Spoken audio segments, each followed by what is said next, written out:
Now, specific supply of goods or services or both.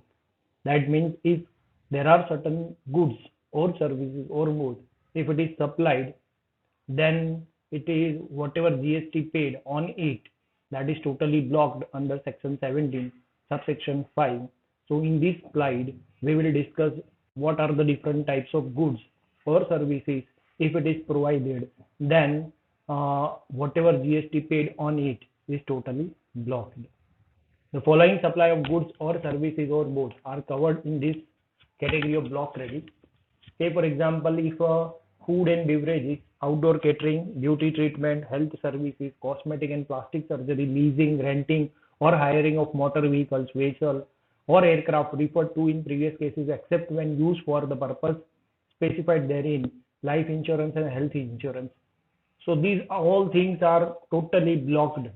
That means if employer is providing any food and beverages to employee, if he is providing some outdoor catering benefit to his employee, beauty treatment का facility provide कर रहा है, health insurance provide कर रहा है, तो then these expenses paid by employer on behalf of employee, and if employer has paid GST on it, so that GST is not allowed, credit of that GST is not allowed. So in these things, employer cannot pay this, if he wants to pay he can, but GST credit is not available on this, provided that the input tax credit in respect of such goods or services or both shall be available where an inward supply of such goods or services or both is used by a registered person for making an outward supply of the same category of goods or services or both, or as an element of a taxable composite or a mixed supply. But यही same credit मिल जाएगा। जैसे मान लो कि कोई catering service है, तो caterer को उसने इनवर्ड सप्लाई किया, किसी और कैटरर को इनवर्ड सप्लाई करने के लिए बोला, तो वो उसको क्रेडिट मिलेगा कि नहीं मिलेगा? मिल जाएगा, क्योंकि उसके लिए जिस भी कॉन्ट्रैक्टर को उसने दिया है वो क्रेडिट, तो उसका ये क्रेडिट उसको मिलने वाला है। एक आपने वो मूवी देखा था बैंड बाजा भारत, ओके, उसमें मान लो कि वो इवेंट ऑर्गेनाइज करने के लिए अलग अलग लोगों के से किसी के पास से मिठाई खरीदा, किसी के पास से फ्लावर्स खरीदा, किसी के पास से स्टेज का डेकोरेशन का सब जो मटेरियल्स है वो परचेज किया, तो वो सभी पे उन लोगों ने जो जीएसटी पे किया होगा, तो वो सारा का सारा क्रेडिट मिल जाएगा, क्योंकि he is involve in the business of outdoor catering, and for that, for providing this outdoor catering service, he needs some services of other person, and he has made the payment to a flower, the person who is providing a flower, the person who is providing decoration, items of the decoration, all the things are provided by the previous person, and whatever GST paid to them is allowed, because it is used for the for providing taxable outward supply. So whenever your input, you are using that input for providing your output which is taxable supply, then these things are allowed. But this same thing is not allowed when it is not provided for the taxable outward supply. यहाँ पे एक बहुत सारे examples हैं। Membership of a club, health and fitness centre, तो अगर आप कोई मेंबरशिप ऑफ ए क्लब या हेल्थ या फिटनेस सेंटर है, या travel benefit extended to employee on vacation of such as leave or home travel concession, provided that the input tax credit in respect of such goods or services or both shall be available where it is obligatory for an employer to provide to its employee under any law for the time being in force. So that means if these all benefits are provided by employer to employee under obligation means it is a statutory compulsion on employer to provide these benefits, traveling benefit, health benefit, fitness benefit. If these facilities are provided under statutory obligation, then whatever GST paid is allowed. एक example देता हूँ, जैसे मान लो कि एक company थी, उसने एक सेल्स टारगेट अचीव किया, तो सेल्स टारगेट अचीव किया तो उसको एम्प्लॉई खुश होकर उसके जो जितने भी एम्प्लॉई थे उनके लिए पिज्जा पार्टी ऑर्गेनाइज किया। तो ये पिज्जा पार्टी ऑर्गेनाइज करने में टोटल एक्सपेंस हुआ 5000, उस पर जीएसटी पे किया उसने 500 रुपीज। तो क्या ये जीएसटी जो 500 रुपीज पे किया है उसका वो यूज कर पाएगा as a input tax credit? So answer is no. Why?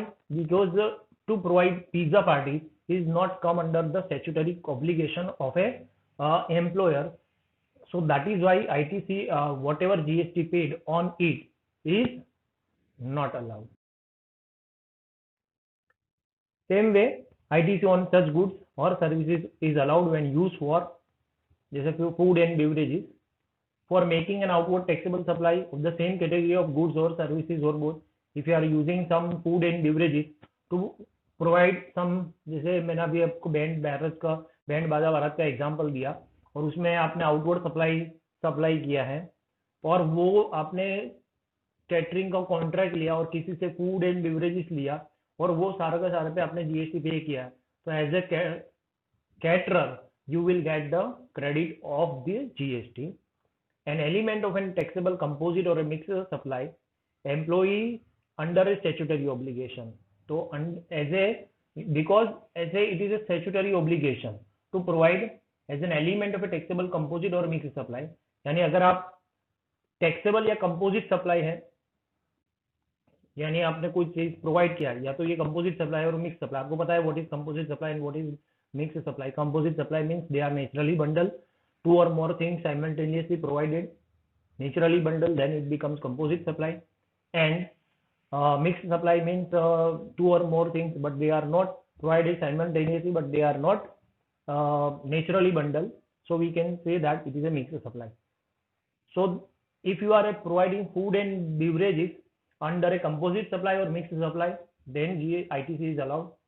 If you are providing food and beverages or any canteen services to your employee under a statutory obligation, then also ITC is allowed. So total 3 points are there. Now membership of a club, travel benefits, ITC on such services is allowed. This is a services different types of when provided by employer to employee under a statutory obligation. However, if there is no such obligation, then ITC thereon is blocked.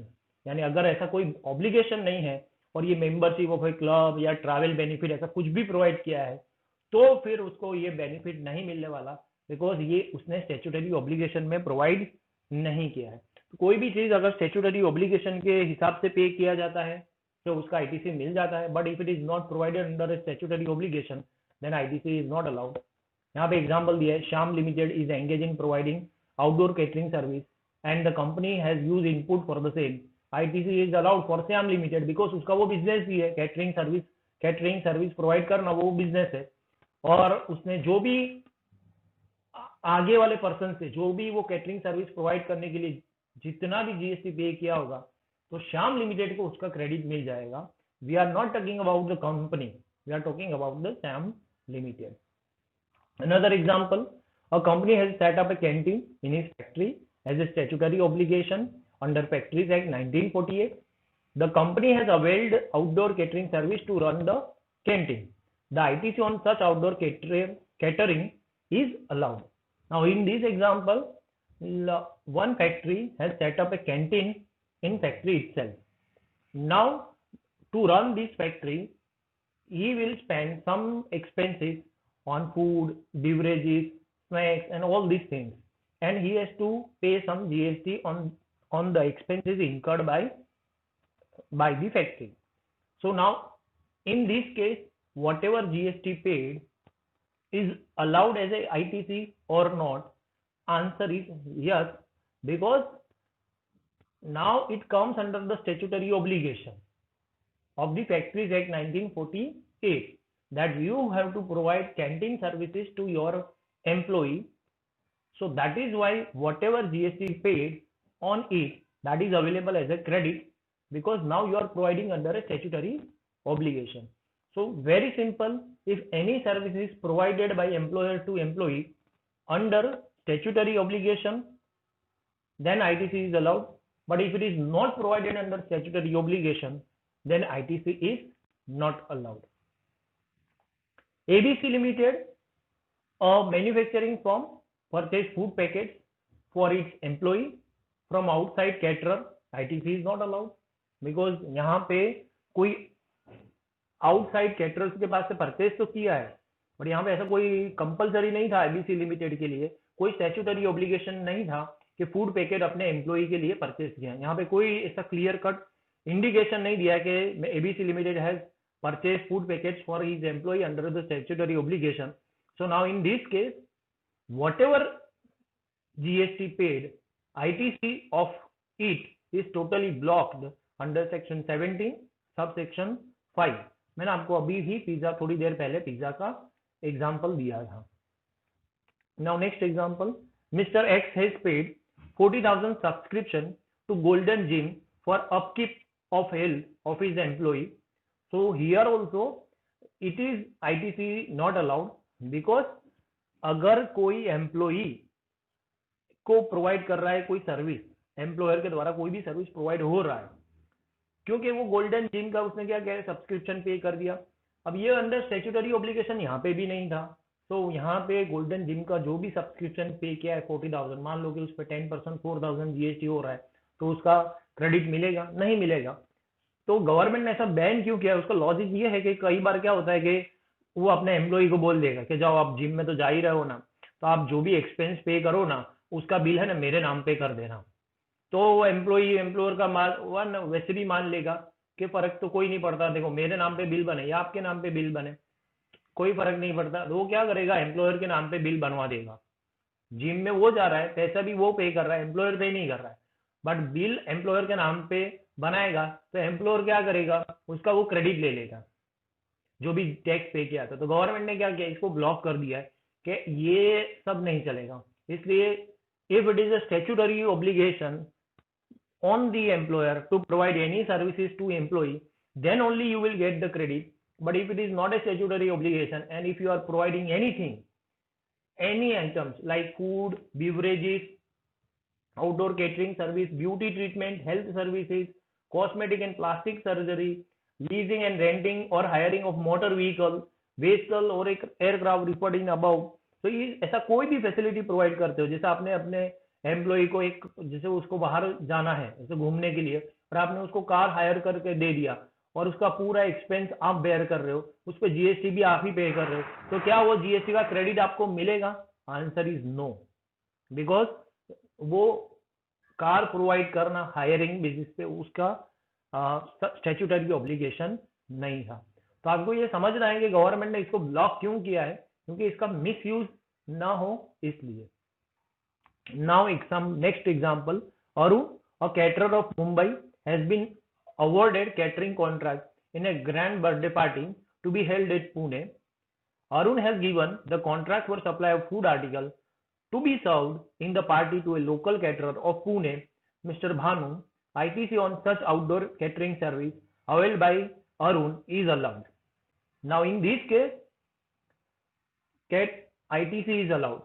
तो यहाँ पे दो बातें हैं। Arun caterer है जो मुंबई में situated है, उसको ऑर्डर मिला है पुणे से। उसने क्या किया अरुण ने कि उसने मिस्टर भानु जो पुणे में ही सिचुएटेड है, जो लोकल कैटरर है, उसको कॉन्ट्रैक्ट दे दिया। और अब प्रोवाइड कौन करेगा service? Mister Bhanu will provide all the things to the party which is situated, birthday party at Pune. But यहाँ पे अरुण पेमेंट करेगा मिस्टर भानु को, एंड पुणे में जो बर्थडे पार्टी है, जो इवेंट ऑर्गेनाइज हो रहा है, उसका जो भी ओनर है वो प्रोवाइड करेगा मनी अरुण को। तो नाउ इन दिस केस, क्या अरुण को जो जीएसटी मिस्टर भानु को पे किया है उसका क्रेडिट मिलेगा? सो आंसर इज यस, बिकॉज ये उसका, अरुण क्या कर रहा है, उसको आउटवर्ड टैक्सेबल सप्लाई कर रहा है। किसको? पुणे में सप्लाई कर रहा है, वही माना जाएगा। एक्चुअल में कर रहा है मिस्टर भानु, बट डीलिंग किसके बीच में हुआ है? Arun and the party who is there in the Pune. तो अब whatever GST paid by mister Arun to mister Bhanu, on that ITC is allowed or not? So answer is yes, ITC on such outdoor catering service is availed by Arun is allowed. So whatever service is availed by Mr. Arun from Bhanu and whatever GST paid on it by Mr. Arun, that is allowed as a ITC. Now next point is works contract. This is another point under section 17 subsection 5. ITC is blocked. This category includes the works contract service when supplied for construction of an immobile property. If you are constructing immobile property, then ITC is blocked. Whenever there is a construction of immobile property, then ITC is totally blocked. But here also there are certain exceptions. कब ITC allowed है? First one, it is an input service for further supply of works contract service. यानी आपको वापस उसको supply करना है और वही चीज सप्लाई करने के लिए आपने किसी का इनपुट सर्विस लिया तो आपको जीएसटी का क्रेडिट मिल जाएगा. It is supplied for construction of plant and machinery. यानी आपने वर्क्स कॉन्ट्रैक्ट का सर्विस लिया है, बट किसके लिए? प्लांट एंड मशीनरी के लिए. वर्क्स कॉन्ट्रैक्ट मीन्स कंस्ट्रक्शन करना. एक्सप्लेनेशन, वर्क्स कॉन्ट्रैक्ट मीन्स, देखो यहाँ पे दिया ही है कि works contract means a contract of building, construction, fabrication, यानी जो लोहे का काम, आयरन का काम करते हैं उसको, completion, erection, installation, fitting out, improvement, modification, repair, maintenance, renovation, alteration or commissioning of any immobile property wherein transfer of property in goods, whereas goods or in some other form is involved in the execution of such contract. Plant and machinery means apparatus, equipments and machinery fixed to the earth by the foundation or structural support that are used for making outward supply of goods or services or both, and include such foundation and structure supports but exclude. इतना देखते हैं यहाँ पे. पहले आपको समझा दिया कि कॉन्ट्रैक्ट, वर्क्स कॉन्ट्रैक्ट मीन्स क्या होता है. वर्क्स कॉन्ट्रैक्ट का मतलब होता है अगर आप बिल्डिंग बनाते हो, कंस्ट्रक्शन करते हो, फैब्रिकेशन वर्क करते हो, या तो इरेक्शन करते हो, कंप्लीशन करते हो, इंस्टॉलेशन करते हो, इंप्रूवमेंट, मॉडिफिकेशन, रिपेयर, मेंटेनेंस, ये सारी चीज वर्क्स कॉन्ट्रैक्ट में आती है. उसका आपको आईटीसी नहीं मिलता if you are using that for construction of immovable property. Plant and machinery means क्या होता है? Plant and machinery means apparatus, equipment which is fixed to the earth, and that plant and machinery is further utilized for providing outward supply of goods or services or both. यानी अगर plant and machinery का आप use करने वाले हो किसके लिए? Further supply of goods और सर्विसेज और बोथ, तो उसका आईटीसी आपको मिल जाएगा. यानी दो चीजों में आपको वर्क्स कॉन्ट्रैक्ट का आईटीसी मिलने वाला है कि अगर वर्क्स कॉन्ट्रैक्ट को आपने further supply of works contract के लिए यूज किया तो आईटीसी मिल जाएगा. अगर आपने works contract plant and machinery को इंस्टॉल करने के लिए, फैक्ट्री में इंस्टॉल करने के लिए, जैसे आपको पता है कि हमें प्लांट एंड मशीनरी इंस्टॉल करने के लिए, फिक्स करने के लिए एक हमें मॉडल बनाना पड़ेगा, एक ढांचा बनाना पड़ेगा.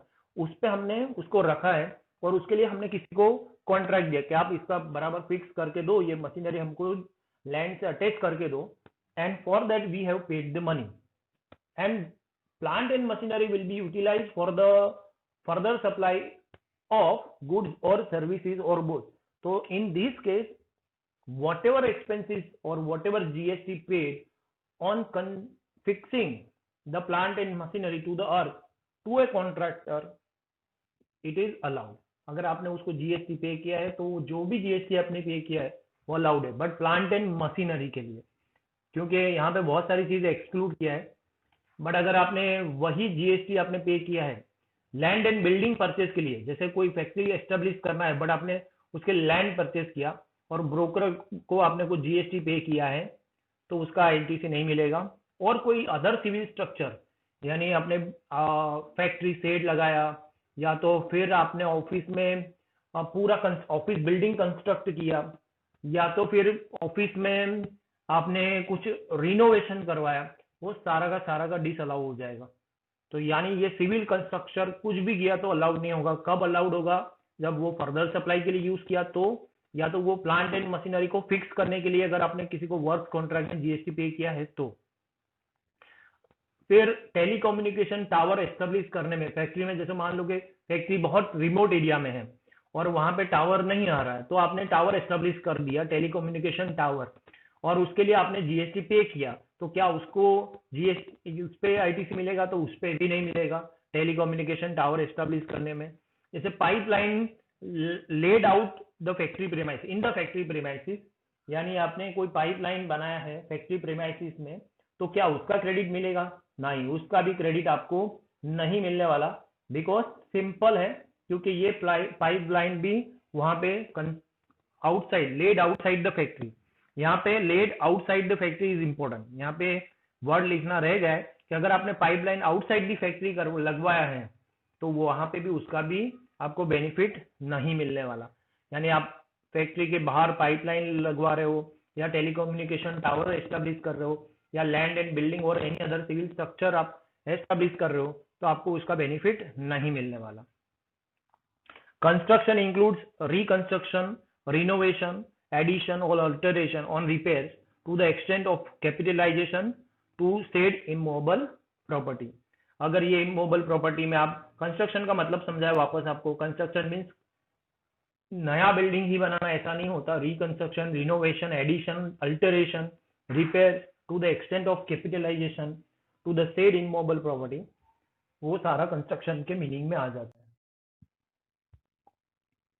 नाउ नेक्स्ट पॉइंट इज, ये उसी से रिलेटेड है, एग्जाम्पल्स है कब उसका आपको क्रेडिट मिल जाएगा। जैसे works contract service for installation of plant and machinery. अगर आपने प्लांट एंड मशीनरी इंस्टॉल करने के लिए वर्क्स कॉन्ट्रैक्ट प्रोवाइड किया है, तो आपको आईटीसी मिलेगा। तो yes, it is ITC allowed, क्योंकि प्लांट एंड मशीनरी इंस्टॉल करने के लिए आपने ये सर्विस अवेल किया है। Then works contract service for construction of office building.